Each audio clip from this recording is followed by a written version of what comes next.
Hello, you're listening to Me and Paranormal You with your host, Ryan Singer. Because it's more fun to believe.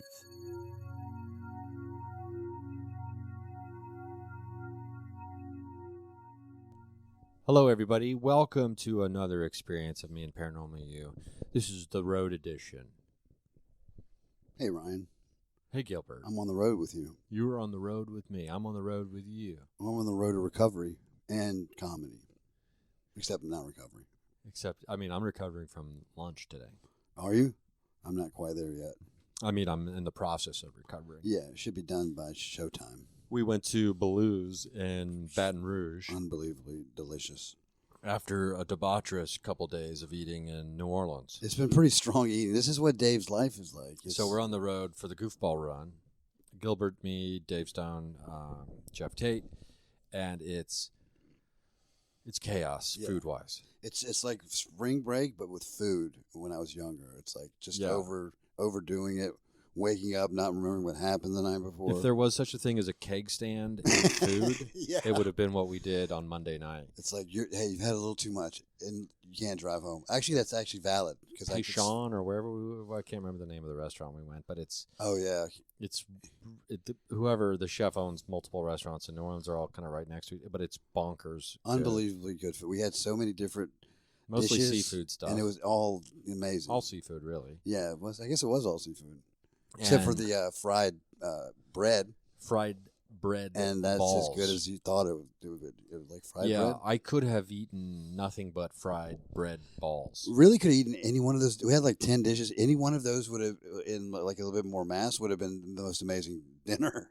I mean, I forgot how really good food is amazing. You know what I mean? Yeah, you forget that, there's a reason why there's a whole entire world. Yeah, it's not Olive Garden. There's places better than Olive Garden. Can you believe that? I mean, I remember when I first heard that, I thought someone was lying to me. Yeah. Like, why would you lie to my face like that? What do you mean there's something better than the Olive Because when you're here, you're family, and we lie to you. Because that's what family does.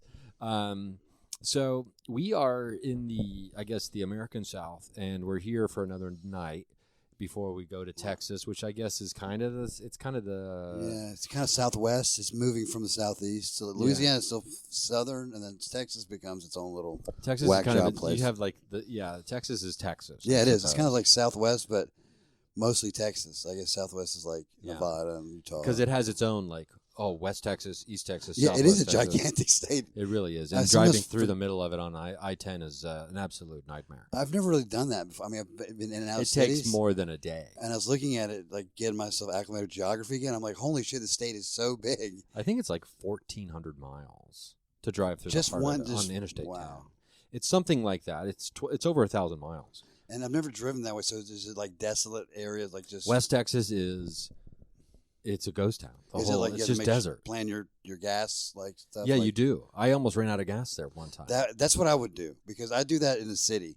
I'm like, I'll make it to the end of the flight. It gives you warning signs over and over again. No more. It says no more services for 175 miles oh my or something God, so like when that. it happens, right? You're like, okay, I deserve this. I missed all those signs. You definitely deserve it.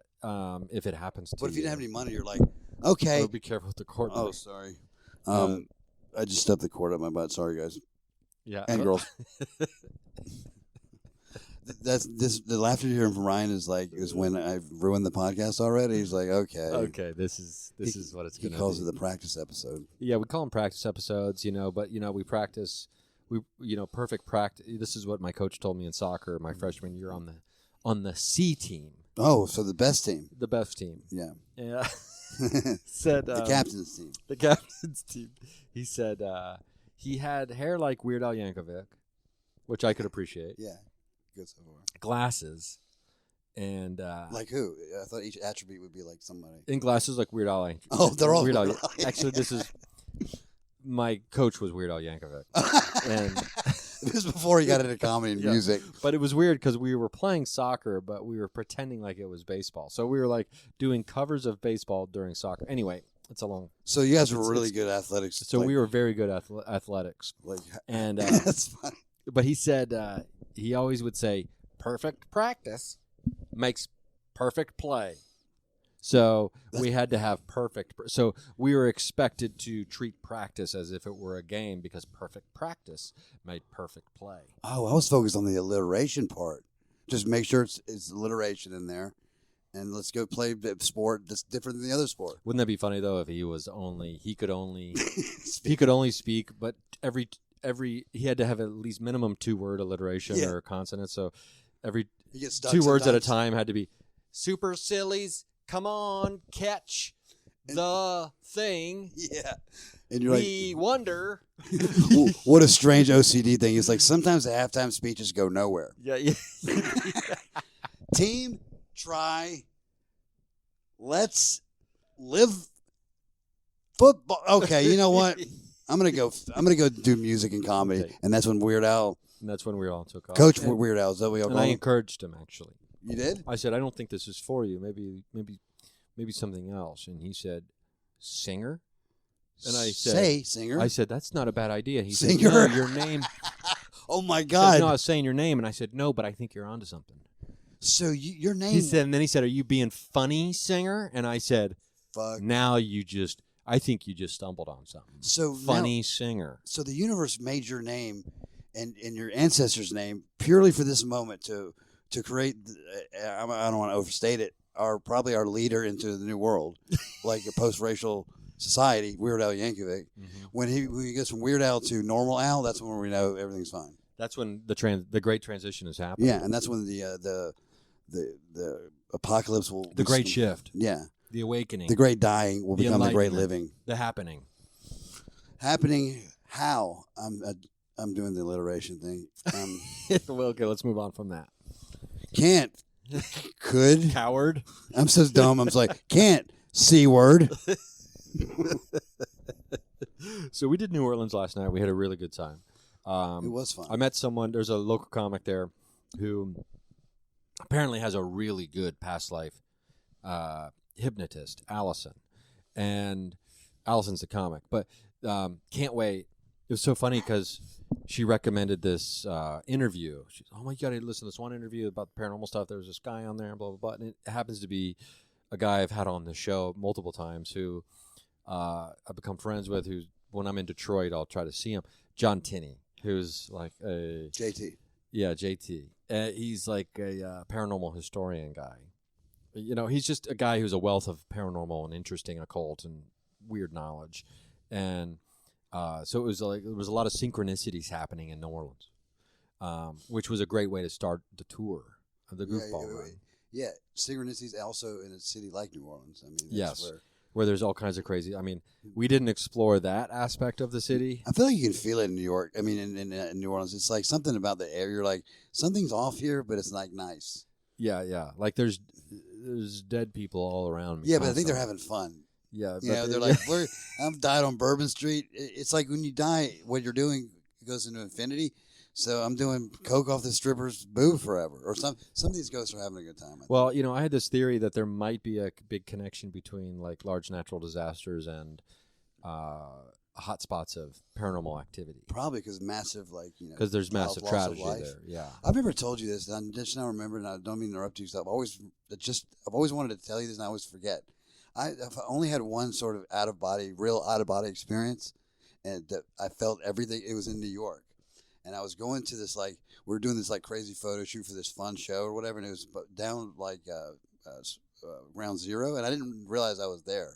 I was, like, walking, and I was listening to this Drive-By Trucker song called Once They Banned Imagine, which is about, like, 9/11, and I felt like I was walking, I was kind of high, and I realized where it was Ground Zero, and with that song and all the stuff happening at once, I felt all the people that had died there, and I started crying.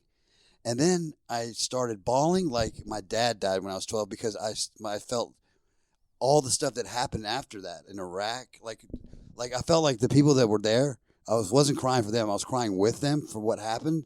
And I was crying and in New York, nothing stops people from walking by you. I mean, I'm crying like I just watched. Like sobbing. You were like being hysterical. I was just having this if you saw me, you'd be like, oh my God, what kind of awful, tragic, horrific news did you just get?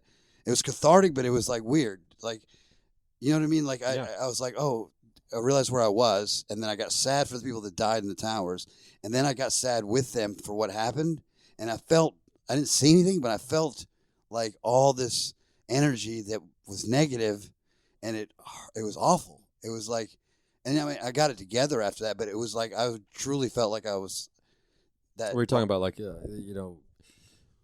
there's oftentimes people will talk about and theorize that the energetic imprint on locations, on physical locations, because of something extreme happening there, specifically tragedy. And you know what? I can't remember the exact terminology body count of everyone who died in like the towers. Over 3,000. Yeah, and I mean, I just know it was a lot of people. Yeah, at once. And then you even when you have that much loss of life, they're not normally in a 100 by 100 foot area, right? Yeah, very concentrated. Not to mention, then you throw in all of the. Let's just say this is a very low estimate, but let's say there are 2 people for each of those people who died in the tragedy that day. So that's 6,000 additional people who had their lives ruined. Yeah, but right? but most energetically, like 50 or 100. But this is a very low estimate. Oh, I see. Yeah, I'm just saying there's a minimum of 2 people per person that died, right? That had their lives totally destroyed. So so that's 10,000 people, right? Yeah. And Dr. Roger Nelson, who did one of the people who spearheaded the Global Consciousness Project, the random number generators placed all around the world, they were able to measure that the world's empathy kind of was activated moments before that tragedy even happened. I mean, we are in the future in our emotions. That number generator has been on a few times Well, yeah, they've used it to measure all kinds of things, like Princess Di's funeral. There was a huge spike. Was there? During I suppose maybe like the World Cup matches. I mean, when people tsunami. Whenever there's like when the world is paying attention to the same thing. Yeah. Right. It measures like there's spikes. There's things that should not be happening in those random number generators that they can measure. And I thought I was going to get Conan at one point in my career, and I think that was one of the biggest spikes. That was I don't want to look. What if you're like so selfish and egotistical, and you're like, I bet it was when that time I didn't get that part that would have. When I didn't get that travel show. Yeah, I mean, let's check the spike now. No one died, but people. Lives were less happy. Yes. The world was a little sadder. The world was a little sadder because I didn't get a TV thing. It's interesting because the Global Consciousness Project has shifted into a different phase than what it was previously. I'm going to be good news for listeners. I'll be revisiting and picking up a conversation with Dr. Nelson here in a few weeks, I believe. So we'll have updates on the Global Consciousness Project 2.0 and what they're doing and what he's doing with all that. So I'm excited for that conversation later. But because it ties into, all this, because what we're talking about is you felt,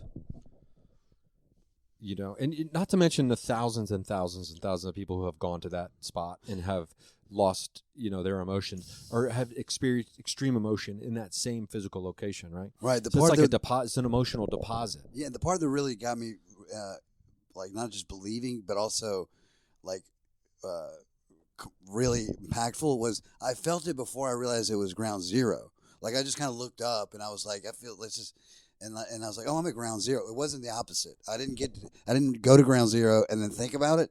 I was like, what is going on? And because it's easy to miss at night, like when you're walking by, like, and I was like, I feel horrible all of a sudden, like emotionally, not like, and then I was like, oh, I'm at ground zero. So the sequence of that made me more, like, like it made me really think that I was channeling something because opposite is easy. I'm at ground zero. Let's think about that. But instead of being like, something doesn't feel right. Oh, I'm at ground zero. And then that's when all it flooded. And I was like, and it is funny from New York because like, I didn't want anybody to like see. I think people could tell I was having just a moment. I wasn't like distraught and needed help, but I was crying. Like, I mean, if you saw me, you'd have been like, what is going on? I like bent down and I was just like sobbing so hard, but it was only for like a minute, which is a long time to be really, letting emotion out like that. But it was so fucking powerful and it was weird. It was like, it felt awful, but then it felt good. Afterward. Well, yeah, it's a very cathartic release. It is.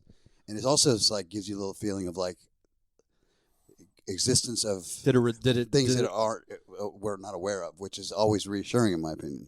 Yeah, and does it leave you with a sense that like, oh my God, I am energetically connected to all of these people? Yeah, because I'm, me, I can get pretty cynical about a lot of stuff because it's just easier to do that sometimes when you're like, I have the same beliefs like a lot of people. Sometimes you get too grounded in what your senses can tell you, and then you're like, well, whatever. And then the after the catharsis of like getting an emotion out like that, it does remind you what you said. There is that you're connected, and then you don't know what it is. But it's better to be like, I'm not sure what this is, but there's something than going, I don't feel anything, therefore nothing, because that's a silly thing to be, because it's such a pompous, conceited way to be like, well, if I can't perceive it, it's like there's so much going on around us that we can't perceive what's going on around us, right? Like visible light is tiny, so it reminded me of that. You know what I mean? Because sometimes you just walk around. If you get depressed, like sometimes, or sort of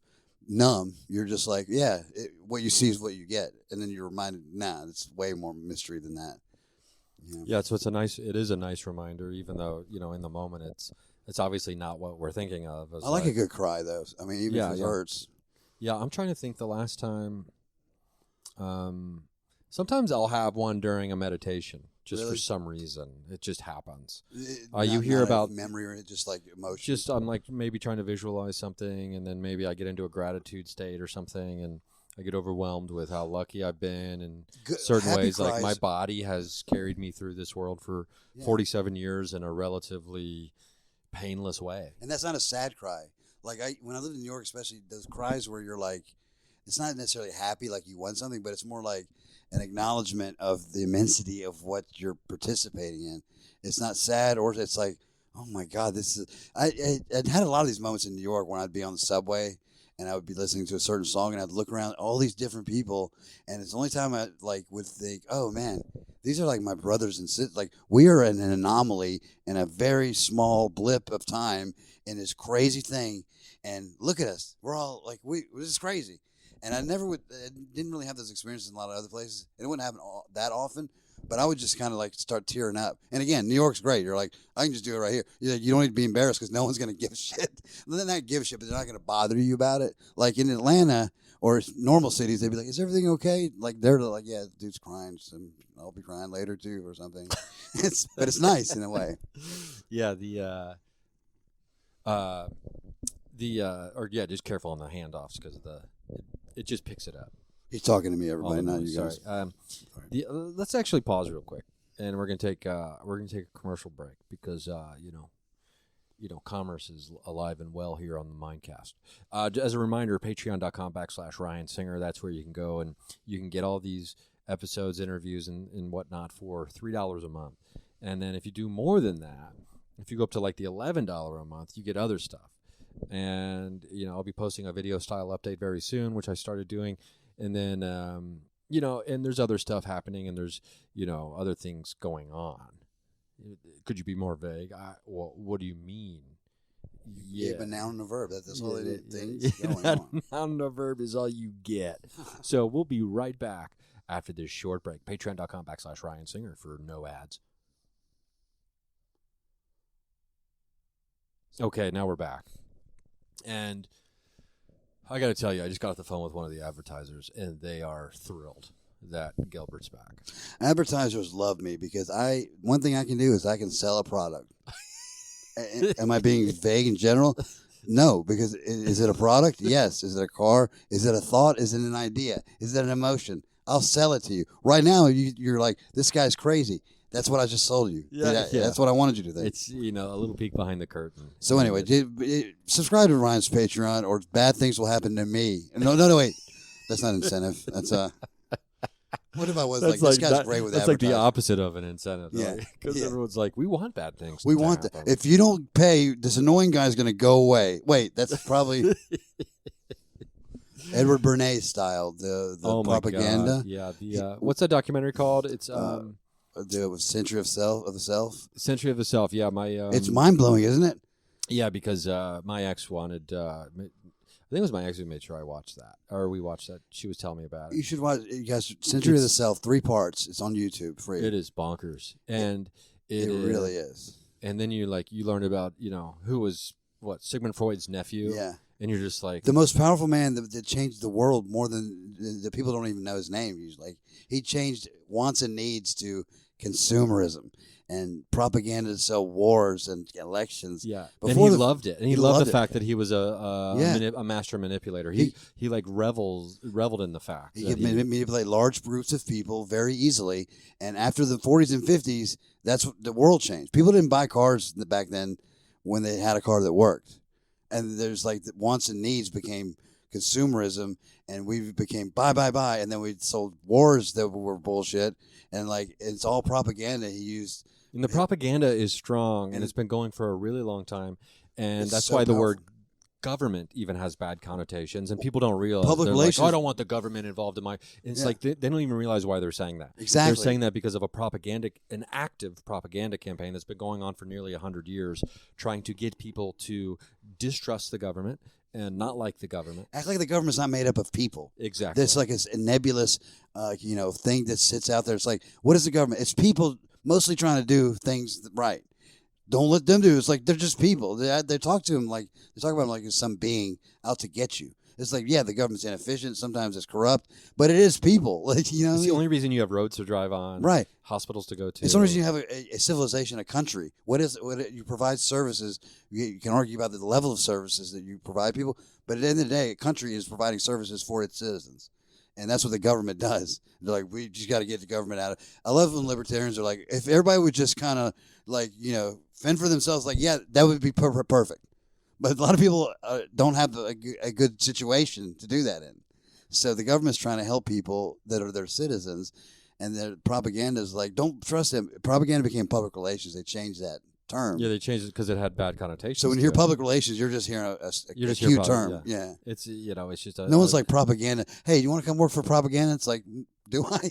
Yeah. Public relations. Yeah, they'll do that. Yeah, and it's it's one of these things too where recently I was talking with someone about my car, and I was like, oh yeah, I have a 2006 Toyota Camry, and sometimes I am made by the world to feel like less than because of, and that's the successful nature of propaganda and public relations and the commerce propaganda. Because if you don't have a new car, what's wrong with you? Are you not doing well? Like it's like, no, my car works. We're coupling that with planned obsolescence. Okay, so you need a new one. You need a new iPhone because we're actually making a bunch of them anyway. But here's some feelings for you to also be on board with it, right? Yeah. Like you should watch that documentary. It blew my mind because it's a crazy documentary. I did not know that like there was a time when people were like, "New car? What do you need a new car?" Like, because in reality, do you think of it this way? Like I think I just had this thought, but imagine the silverware companies convince you that every 3 years, 2 years, you need a new fork. Because the fork doesn't work, this is a new fork. No, it's like the fork still works. Does it still have four prongs? Yeah, but these prongs were made yesterday. Yeah. Like, that's true. That's a good example because it's just it's a practical tool. It's a tool used for things, right? And that's all a car is. That's all a cell phone is. It's a tool used for things. And planned obsolescence is destroying the planet too. Like we're just throwing stuff into big. And you throw in the idea of status and personal worth being attached to that, and it's powerful. It's powerful. Ingrained in all of us to a certain degree. When you watch something like that and become aware of it a little bit, I'm not like free of it because it's so deeply ingrained. It makes you feel sick to your stomach. Yeah, it does, and like. Then you move that to like wars and stuff. Then you start realizing why we had all these stupid wars. Vietnam, whose idea was that? Like, when you really think about it, it's a tiny country. We got to defend. It's like, but we did it for decades, and people were like, "Yeah, we got to do it. We're going to stop the Iraq War." You know how communism. Silly the Iraq War was in reality. But at one point, everybody was like, 80% of people want to go to war. CNN had new special effects with their. On their, whatever. Saddam's got to go literally overnight, and it's like so powerful to manipulate a large group of people's thought process, which is scary. But if we can do it, Ryan and I can harness that, we'll do it for good. Yeah. So if you sign up in his Patreon, we'll do that. Yeah, and it's one of these things where inside the world of the paranormal, I have my worries and. I have my concerns about messaging. How do you think that fits in with like mindset change of a whole civilization? Like paranormal activity. I think it fits in. I think it's a major factor, and especially when you consider so what's the narrative, right? And what's the story that's being told? And if everything is just a story, right? Essentially, and all propaganda is just a story. It's like, to be a better person, you need to do this and buy this, right? Or, we need to do what's right and go into Vietnam. And, it's like, these are stories, right? And it's like, can you tell a good story? And if you tell a good story that's believable and draws on emotion, whatever that emotion is, or sex or whatever, you're going to hook somebody in. And so I think right now what you have battling narratives trying to figure out who's going to come out on top, at least.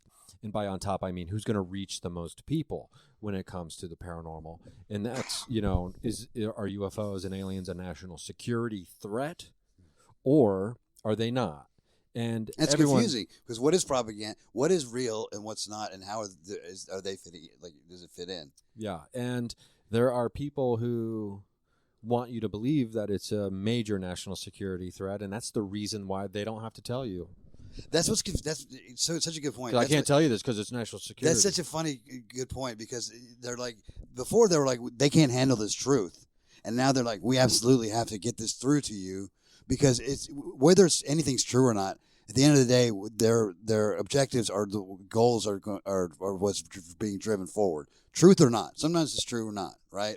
Like not the government. I'm saying like the sinister, puppet, masters of whether they're, like leading our society or whether they are from another world. Ultimately, their goal is to advance their objectives, right? So you never know if something's true or not. Because back then, like Area 51, they're like, no, that wasn't real. It wasn't. And you're like, I don't know if that's true or not. Because if it was and your goals weren't being met, then you're going to say that. Yeah, and it's one of those things, too, where, listen, I get it. The people in power don't want to give up their power, and that's like that is what is power, and you see it play itself out in so many different sinister ways, or sad ways, and when someone hangs on too long, or when people really fight against change because they want to keep, and it's like that's why you have so many like white men complaining about, white men aren't on TV anymore. Exactly. You can't see white men in commercials. It's like, watch commercials. Yeah, it's a physics problem. Well, every time you do see a white man in a commercial, they're the butt of the joke. That's what you hear. And I'm like, okay, this is some old fucking white supremacist. Like they're looking so far down the road. Out. They're trying to get rid of white people through breeding, and it's just some really fucking sinister stuff. Just look to the future. Our aliens, they all look the same because it doesn't matter.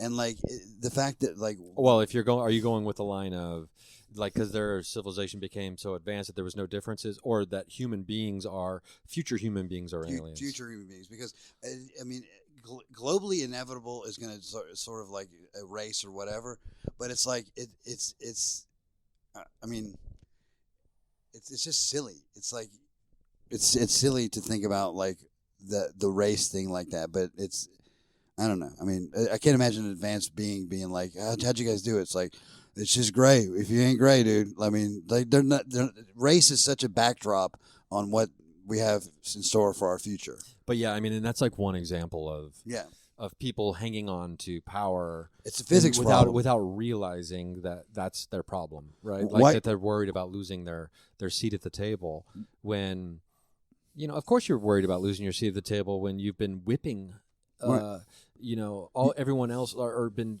keeping everyone else away from the table, and you're worried about the repercussions of what they might do. You still have a lot. I always say it's like a physics problem where they're hauling so much ass, or going so fast. But in physics, like you don't feel velocity, you feel acceleration. Like we're moving at 4,000 miles per hour right now, but we don't know that because it's consistent.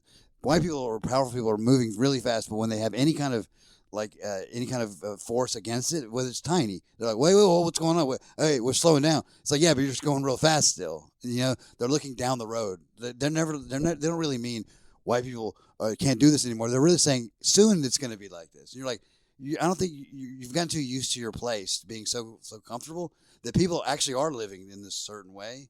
And that's a flaw in humans' DNA. We're just like, when we get power, that's all we want. Yeah, and so you don't want to give up power, and we should fix our DNA. I mean, Seriously. Well, now you sound like a eugenicist. I mean, I'm just saying the people that aren't worth it should not breed. Now that's I'm on board with that. Genetics. It's one of those things too, where when it comes to like the UFO agenda or whatever that even means and disclosure, there are competing narratives, and but it's like one of these things like adapting to try to stay on top. The government will finally admit that there are UFOs and alien technology, but now instead of keeping, because you hear this a lot. There's two things that you hear about why full disclosure can't happen, and they're both total bullshit in my opinion. And the first one is national security. And people would be like, well, you just don't fully understand the implications, and I'm like, you don't. Bullshit, right. That's also bullshit what you're saying to me. It's a human rights issue. If we're not alone in the universe and we're communicating with aliens already, we all deserve. Also, that's a moot point, because if they are here, there's no fighting them. Technology-wise, like all these sci-fi movies. That's why we don't fight them. But it's not a security issue, because if they're that advanced to be here, we're not going to be able to beat them in a reasonable sense. So now there is something interesting we can talk about that aspect here in a minute. Let's put a pin in that. Okay.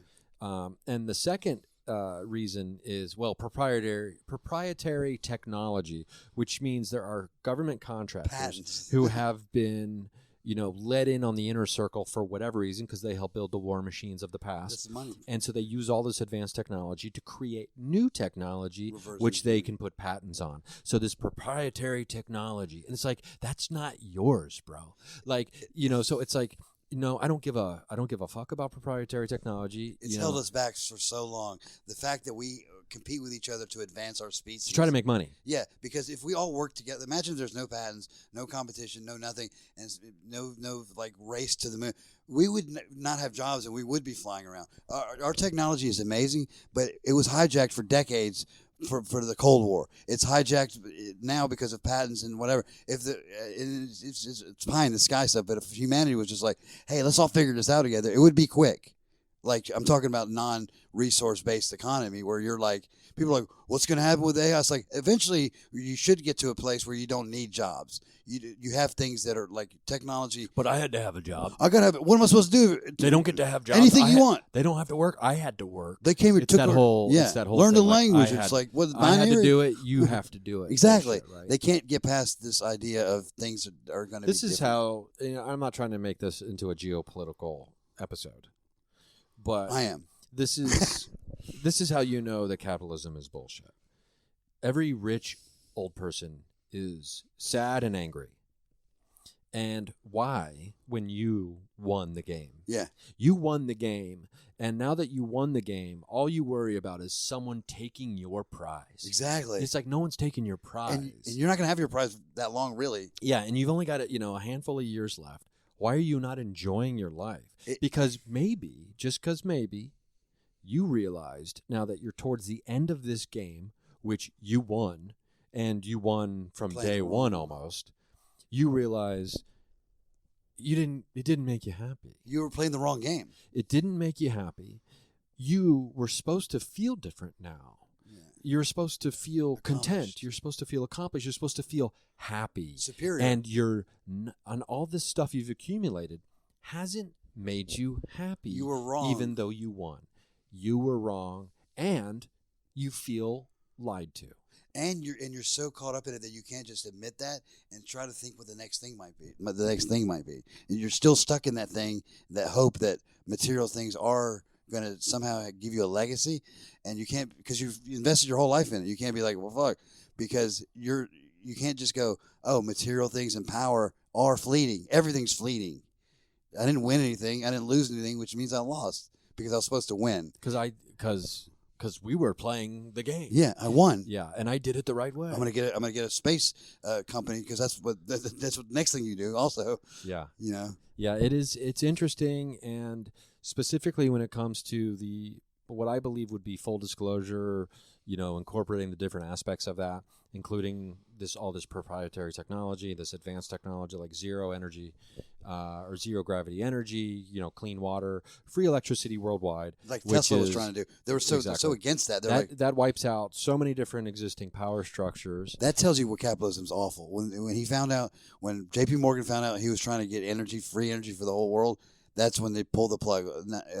Was it J.P. Morgan or was it anyway? It was Alexander Bell. No, it was his, and J.P. Morgan. It was his investor pulled it because he was because there is energy does travel through the stratosphere, and it's funny when they were trying to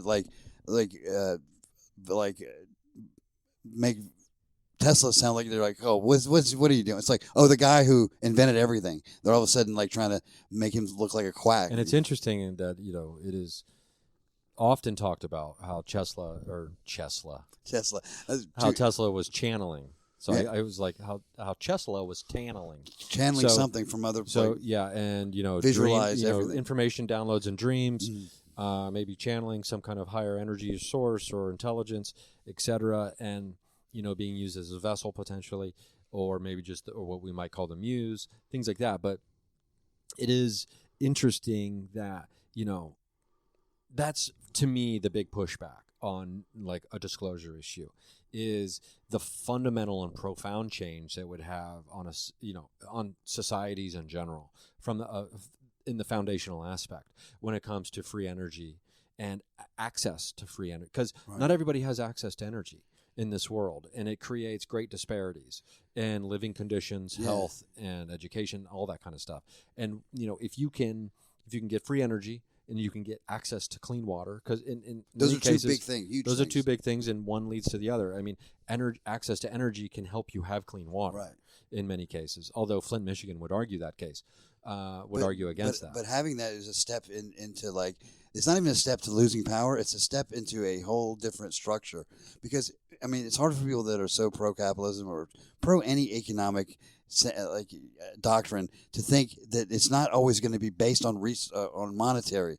Like, and again, an advanced species is not exchanging paper and stuff. They're not a market society.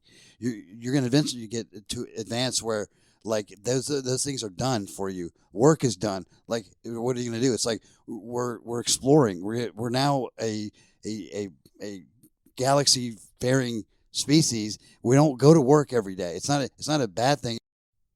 It's just it's a future. It's an inevitability of a species that becomes advanced. It's like we exchange goods and services now because that's how economics works for a non-developed species. But the more you get technologically advanced, here's one thing I think is a example of this. How sometimes with the Fermi paradox, where they say, "Where are the aliens?" And people can debate different things. But what's the paradox called? It's Fermi paradox. It's what Enrico Fermi said. If there are aliens, where are they? And it's just a very simple thought process, which gave birth to all these different structures. They're called filters. Why they're not here, whether you believe they're here or not. It's just interesting to be like, one of them's like rare earth. They're not here because Earth is incredibly rare, or the fine tuning of the universe, like whatever different things that have to happen. But one of the things that is interesting to me is like, why do people think they'll be traveling in spaceships? This is just one hypothetical, because imagine somebody being so advanced. All we think of, you're going to be flying around. You're going to upload your body into energy, and you're going to go anywhere you want immediately, or a virtual reality thing that you can do anything. It's like almost a redneck to be like, man, we got so technologically advanced, we could fly all the way through the Milky Way in like a minute. I can take my horse through the space. You're like, really? I can become time, space, and matter all at once forever. And that's why that's interesting. You disappear from the reality if you're that advanced, because why put up with the thing that's here? You now control it.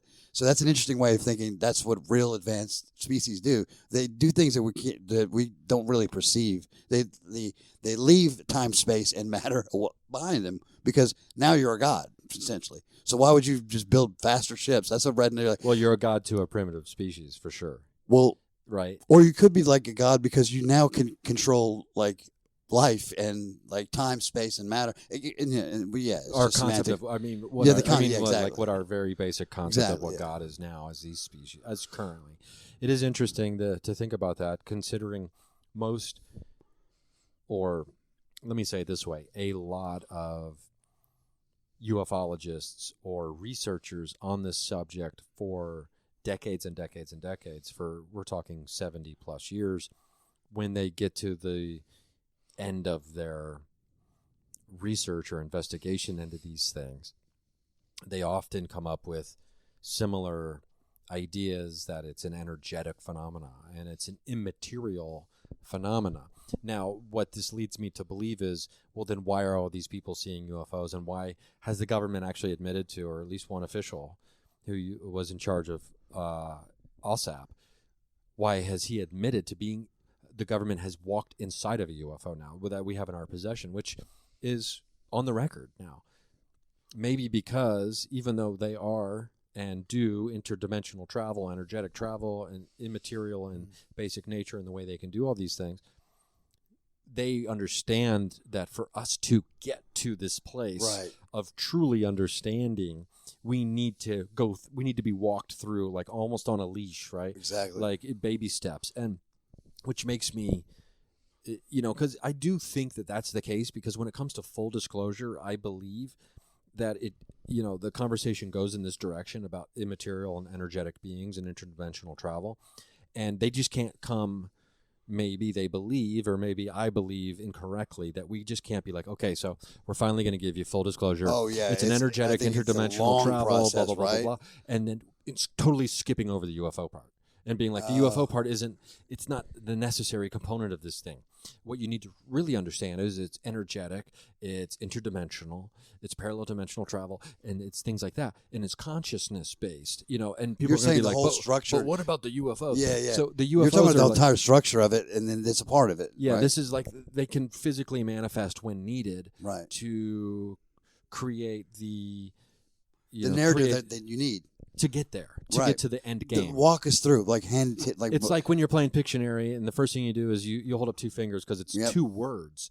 Maybe the two fingers being held up for two words or three letters or whatever. That's the UFO. That's the first part. That's a brilliant way of saying it. That's not the answer. That's in our mind. That's what they're doing, or Potentially. because we're potentially, but it's valid to. It's important to think of it that way, like whether it's true or not. Because the problem I think people have is like they still think what it was true is something we can't perceive right now overall. Period.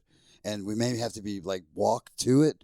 And like what you're saying instead, like I love that part of Contact when the movie where she's on the beach and he's like an alien being and she's like, you're not really my dad, and he's like from another species, and he's like, we're walking you through this progression of as becoming, because whatever it is, it's so more advanced than us that we can't even they can't teach it to us. It has to be a long process, in my opinion, of getting there. And my question to you is, do you think that the aliens or whatever that exist, not an agenda, but are they like sort of shepherding a species, or are they guiding us without most of us really realizing? Yeah. That's a very good question. We're going to answer that right when we get back, because we're going to do another commercial break here. Patreon.com/Ryan Singer. $3 a month gets you commercial free.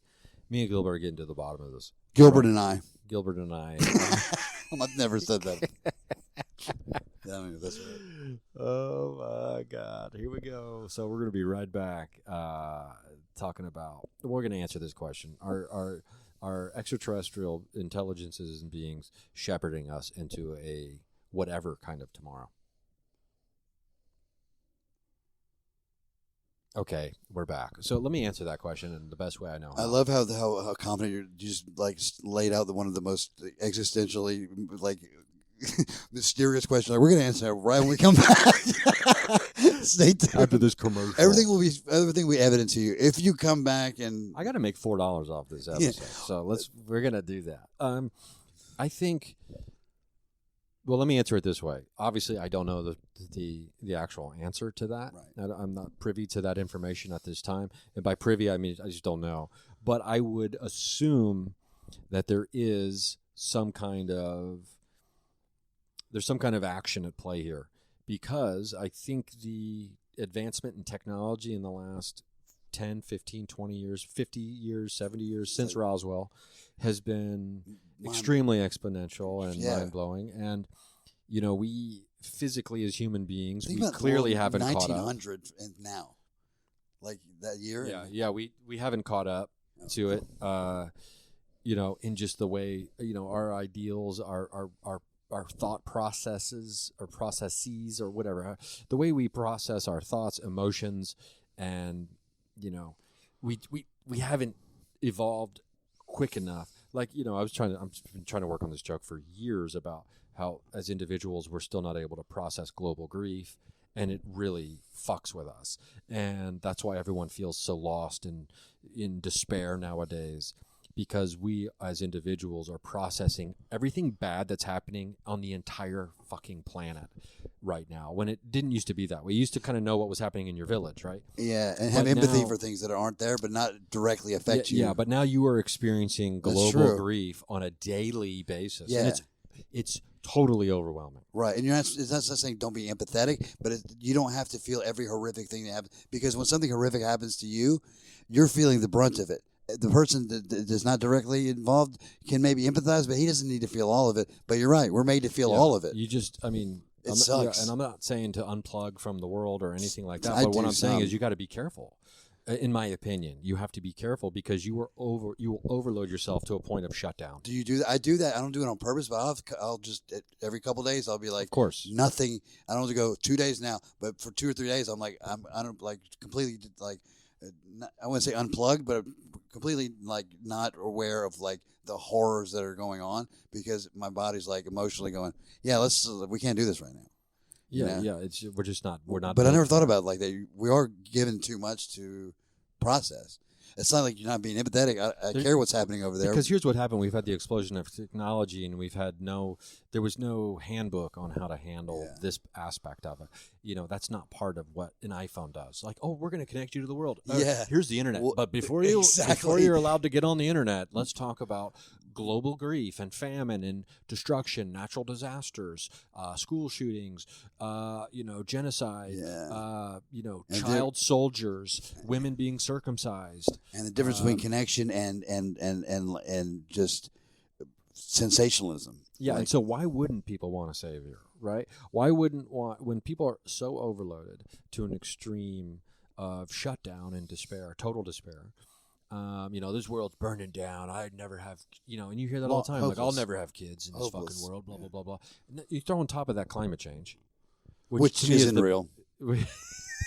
I believe in the climate, but not change. I haven't seen it changed in my life. Yeah, I mean, there are people still like that. They're like, the Earth has always gone through these phases. It's like, do you know how long these phases normally are? They're not normally in a lifetime. You know what I mean? Like, they're like, yeah, it got hot, it got cold. It's like, yeah, over 1 million years it did, not over my lifetime. Yeah, it's one of those things where, okay, you honestly don't think we can affect the environment, because there's also the God argument. Well, it's very arrogant of man to think that we can change God's earth. And it's like, okay, well, but we're not though. We're changing it for Michigan and drink the water. We're changing it for us. The earth is going to be fine. That is an arrogant way, but what's happening is you can't deny that we're fucking it up for our well-being. Exactly. Like, it will flush us out eventually if we keep doing that. Yeah, and so that's like, to me, that's the underlying panic button that's being pressed on a daily basis. Which is a big one, though. I mean, which is the biggest one of all, that people just aren't. Weather is so different now. Like, these storms all the time. Yeah. So, for me, when it comes to our aliens guiding us, are they leading us, shepherding us in a certain direction? It makes you wonder, because there are people that I know that are, channeling intelligence. Source of whether it's alien, spirit, or something else, and I truly believe that they're in connection with something, right? That's in the global consciousness, that's out there, or it's in there. I think great artists do that too. Or it's amongst us in a different way that we can't perceive quite, on a regular basis. So, and what's the message constantly is, the message you get from all aliens is, you need to love one another. You need to protect the earth, things like that, right? Which, I've been working on this theory about all these stories we tell ourselves are because we know deep down that we have great hope for ourselves as a species. And all of these stories, whether they're religious stories, or whether they're paranormal stories and things like that, Redemption. they're a mirror to what we hope our future selves are doing. And that is saving the planet, loving one another, stopping war, doing, treat each other as you'd want to be treated, the perennial philosophy, all these things. At the core of all religion and all these stories is the hope that we have for ourselves, right? Yep. And that we know we can get to. And we all subconsciously believe that it's going to be a happy ending. It's just like we're going to do it. Like that's how the only ending is. That's why there's happy. like one movie every 7 years with a sad ending. But that's also why this problem exists, because we've put it off. They're like, it's going to be fine, and then it will be fine. But your definition of fine, it needs to be really defined, because what fine is not fine now, because the earth will be fine. But we have this thing where we're like, we're going to fix it. It's going to be. I mean, yeah, but I think many of us can't wrap our brains around how certain people can be so reckless with the future of the billions of us. And we're talking about the heads of major corporations who don't care about the pollution, the fracking, I can all totally this other get it, stuff. because people don't have a care for anything outside of their mortality, just like they don't care much about anything outside of their family. They don't want that horrific stuff, but in reality, it's not. They don't have to deal with it. And in their mind, technology may advance and they'll fix it, but they're not necessarily going. Money fixes everything. Yeah, they're not necessarily going. And I'm going to kill millions in the future. If they've got all the money is God, and if they've got all of the God, they're going to be fine. Right. They will survive. All this money, no they'll food. survive the global wreckage that they've created, either by going to space in their own private space companies, or just by doing whatever. I mean, that is the one thing about chemtrails that I just can't. It's like people aren't going to be polluting the oxygen they also are breathing. Yeah. Unless they have some kind of antidote. That's and there is cloud seeding and all those kinds of things we know about. And that's when that scientifically are possible when it comes to trying to change the weather and things like that to create rain. Well, when quantum computing comes out, we're going to be able to do things like that. That's my point. Eventually, if we get there, we'll be able to master a lot of these things. But what we got to do is like fix things that are obvious in front of us, right? Like certain things are so obvious. Like, I mean, the combustion engines. Like, what's taking us so long to be like, let's make electric ones and figure out batteries? It's like, when we run out of oil, we will. And we're so short-sighted. Well, I think a lot of it is public relations propaganda. Yeah. Fighting against it, and like when you see, the marijuana bill state by state that is up for voting, and then you have all of these commercials against it. Guess who's paying for those commercials? Yeah. The alcohol companies. They're recruiting the law enforcement people to be on the commercials. Like, I'm Sheriff John Smith. I know. It's so dangerous to have marijuana be illegal. Like, oh, you mean the plant? You mean the plant as opposed to the booze that kills many people every year? And they don't, people aren't thinking but it's so obvious, right? People aren't thinking about who's paying for that commercial. Or the message is so flawed. When you just sit back and go, alcohol is so much worse for you in every objective metric you wanted to say, but people are still so ingrained in like status quo. But it's come a long way. Remember, like you could call with weed. It's like a cop that arrested a guy who's in jail now is a security guard at a dispensary, and no one thinks about the change. The change is just people telling you what to think. Back then, you're like, it's a plant. A lot of people use it to like for good. Bob Marley made amazing music with it. Certain people, it helps their seizures. It's a plant. It's not even a drug. It's a plant. Well, it's illegal. It's like, okay, cool. So you can't get yourself outside of this mindset that people program you.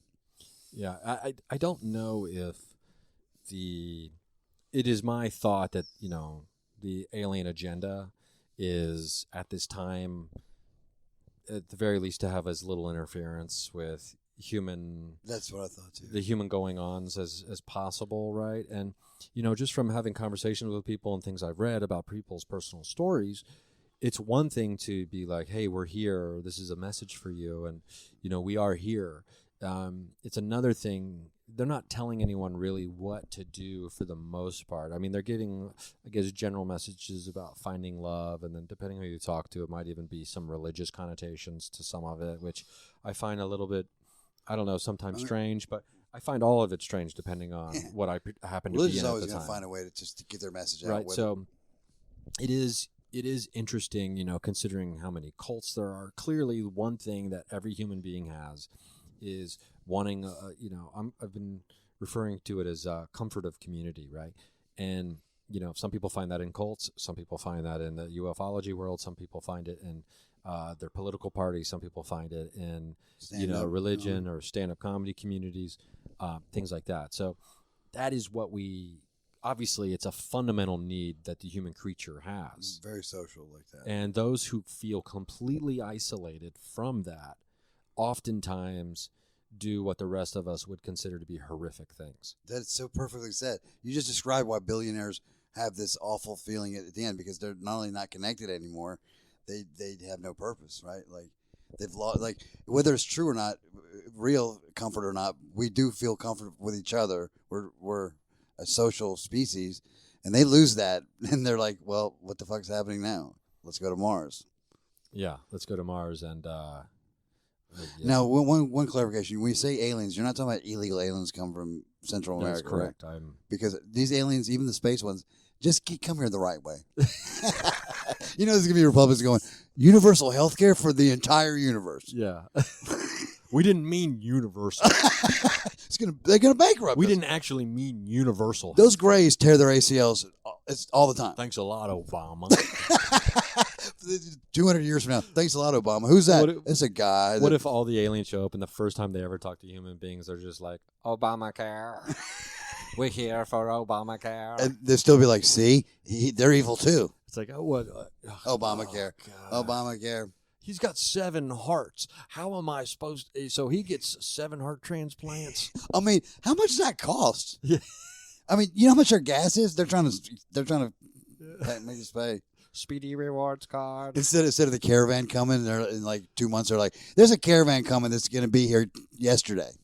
And, and it's going to bankrupt us. Yeah. It is funny to think that what would we do, right, if 5,000 spaceships, large spaceships, showed up that were carriers of aliens from a distant world that had to flee their world for some reason because maybe their star was imploding. Yeah. Right. What happens if they all showed up in the sky and this was the only planet they found that was habitable for them? Have you talked about this scenario before? No, because I've never heard that. That's actually a brilliant scenario, a premise, because it is habitable. Objectively, it should be a fun movie or a TV series. They escaped, and they still need an atmosphere. There has to be a movie where there has to be, but I've never heard that. They're like, "What are you doing here?" Superman, but he was just one person. Yeah. But that's funny because even not knowing how life works there, they still would come here versus Venus or Mars. This is objectively a heaven. Yeah, maybe they've been sending probes here for you. There's some of the UFO sightings we've seen over the last 100 years. But that's why they came, because have they been had nowhere else to go. To find a planet that's habitable for them. That is interesting. And just for the record, you guys heard it. I thought of this premise. Ryan helped me out a little bit. I actually read it out of your notebook that was dated yesterday. Oh, I read it on Reddit, and then I put it dated yesterday. You wrote it down. That was your idea is what I'm saying. Wow, I wrote it an hour 10 minutes ago. This is all happening, Ryan. This is all happening. Is that your name? Yeah, alien refugees. Alien refugees. I mean, I don't love that name, but no, but the premise, the idea, the concept of it is pretty fun. It's like, what are you guys doing here? It's like, first of all, shut up. We have these spaceships. Do you have your Green Man card? Okay, look, you can't work here. It's like, work. What do you mean work? Yeah. It's like these aliens who can communicate telepathically, have energetic powers. They can look at my wife and make her come, and I'm supposed to be okay with that. And learn the language. Oh, you know it already? Okay. You know all languages? Okay, well, get a job. I just love it. They still treat them that way. The fear is for like the man to be like, "What, he's going to try to take what's mine?" Yeah, it's like, no, you don't own. No, but he could if he wanted to. How did he get here? In ways that we don't have any idea. How fast is that spaceship? But different is strange and causes fear. Why are you looking at me like that when you say that? I'm not that different, Ryan. Well, Gilbert, we did it. We have to get ready to go do another podcast before the show tonight. I love you. Thanks. This is fun. I love you too, buddy. This was fun. So let's plug the Twitter. Twitter at Gilbert Lawand. Or not Twitter, X. The Instagram. The Instagram. Well, anybody can start calling it X. I mean, I don't use it much anyway. Instagram is at Gilbert Lawand, Gilbert. Lawand, and check out some of those videos of mine. They're very hit or miss. So thank you for listening to the show. RyanSingerComedy.com has got the tour dates. We're on tour for another 2 weeks. The goofballrun.com has tickets. We're in Lafayette tonight, so you're not going to be able to get here unless you can travel to the past. Then we're in Bryan, Texas on Friday, I believe, and then we'll go to Taos, New Mexico Monday, and then we're in Trinidad, then we're in Manitou Springs, and then we're in Cheyenne, then we're in Fort Collins. We got a lot of fun shows coming up, so it's a really great time. So come out and see us at a show. If not, I'll be at Wiley's in Dayton, Ohio, December 22nd, 23rd. If you're in the Midwest, in the Ohio area, come out and see a show. There's one show each night. Those are going to be really fun. And then I'll have more dates for next year at some point. But in the meantime, have some fun out there. I hope you're drinking some eggnog. And if we don't see you at a live show, we'll see you at the watering hole on the astral plane.